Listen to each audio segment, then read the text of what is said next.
ദൈവനാമത്തിന് മഹത്വമുണ്ടായിരിക്കട്ടെ. നോമ്പിൻ്റെ 20-ാം ദിനമാണല്ലോ ഇന്ന്. ഇന്നത്തെ നമ്മുടെ ചിന്തയ്ക്കായി യെശയ്യാ പ്രവാചകൻ്റെ പുസ്തകം 7-ാം അധ്യായം അതിൻ്റെ 14-ാം വാക്യം.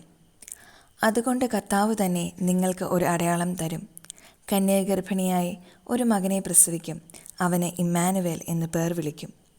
ഇതുതന്നെയാണ് മത്തായി 1:22 മുതൽ 23 വരെയുള്ള വാക്യങ്ങളിൽ പറയുന്നത്. കന്യക ഗർഭിണിയായി ഒരു മകനെ പ്രസവിക്കും. അവന് ദൈവം നമ്മോടുകൂടെ എന്നർത്ഥമുള്ള ഇമ്മാനുവേൽ എന്നു പേർ വിളിക്കും എന്ന് കർത്താവ് പ്രവാചകന്മാർ മുഖാന്തരം അരുളി ചെയ്തു നിവൃത്തിയാക്കുവാൻ ഇതൊക്കെയും സംഭവിച്ചു. ഇവിടെ നമുക്ക് കാണുവാൻ സാധിക്കുന്നത് വാഗ്ദത്തങ്ങളെ നിറവേറ്റുവാൻ മതിയായ ഒരു കർത്താവിനെയാണ്. തൻ്റെ ജനത്തിനു വേണ്ടി അവൻ തൻ്റെ സ്വന്തം പുത്രനെ നമ്മുടെ ഇടയിലേക്ക് രക്ഷകനായി അയച്ചു. അവൻ തൻ്റെ ജനത്തിൻ്റെ പാപക്കെടുതിയെ തൻ്റെ മകനിലൂടെ മാറ്റിയെടുക്കുന്നു. തൻ്റെ വാഗ്ദത്തം നിവർത്തിക്കുവാൻ വേണ്ടി തൻ്റെ പുത്രനെ അയച്ചവൻ നമ്മോട് അരുളി ചെയ്ത വാഗ്ദത്തങ്ങളും നിറവേറ്റുവാനും മതിയായവനാണ്. 1 യോഹന്നാൻ 3:1 പറയുന്നു, കാൺമീൻ, നാം ദൈവമക്കൾ എന്ന് വിളിക്കപ്പെടുവാൻ പിതാവ് നമുക്ക് എത്ര വലിയ സ്നേഹം നൽകിയിരിക്കുന്നു. ദൈവികമായ വാഗ്ദത്തം നിറവേറ്റുവാൻ വേണ്ടി അനേകർ നിയോഗിതരായി.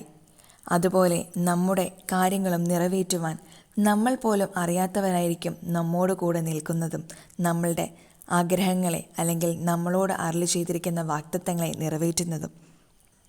ഇവിടെ ദൈവത്തിൻ്റെ മകനായ ലോകത്തിൻ്റെ രക്ഷിതാവ് പിറക്കുന്നതിന് അനേകരുടെ നിയോഗം അവിടെ നമ്മളെ കാണിക്കുകയാണ്. യെശയ്യാവ് പ്രവാചകൻ മുഖാന്തരം അവിടെ അരുളി ചെയ്തത് യോഹന്നാൻ സ്നാപകനിലൂടെ വരെ ഇവിടെ നമ്മൾക്ക് ആ നിയോഗത്തെ നിറവേറ്റുന്നത് നമ്മൾക്ക് കാണുവാൻ സാധിക്കും. ഇതാണ് ഈ ദൈവിക നാമമായ ഇമ്മാനുവേൽ നമ്മോടുകൂടെ എന്നതിൽ നിന്നും മനസ്സിലാക്കി തരുന്നത്. അവൻ സകലത്തിലും നമ്മോട് കൂടി ഇരുന്ന് നമ്മുടെ ആവശ്യങ്ങൾ നിറവേറ്റുവാൻ മതിയായവനാണ്. യോസെഫും മറിയയും ദൈവത്തിൻ്റെ അരുളപ്പാടിനെ ഏറ്റെടുക്കുകയും അവൻ കൽപ്പിച്ചതൊക്കെയും ചെയ്യുകയും ചെയ്തപ്പോൾ ലോകത്തിൻ്റെ രക്ഷിതാവായ യേശുവിൻ്റെ മാതാപിതാക്കളായി തീരുവാൻ ഭാഗ്യം ലഭിച്ചു. ഇവിടെ ദൈവം രക്ഷിക്കുന്നു എന്നർത്ഥമുള്ള യേശു എന്ന അവൻ്റെ പേരും ഇമ്മാനുവേൽ ദൈവം നമ്മോടുകൂടെ എന്നർത്ഥമുള്ള അവൻ്റെ സ്വഭാവത്തെയും നമുക്ക് കാണുവാൻ സാധിക്കും.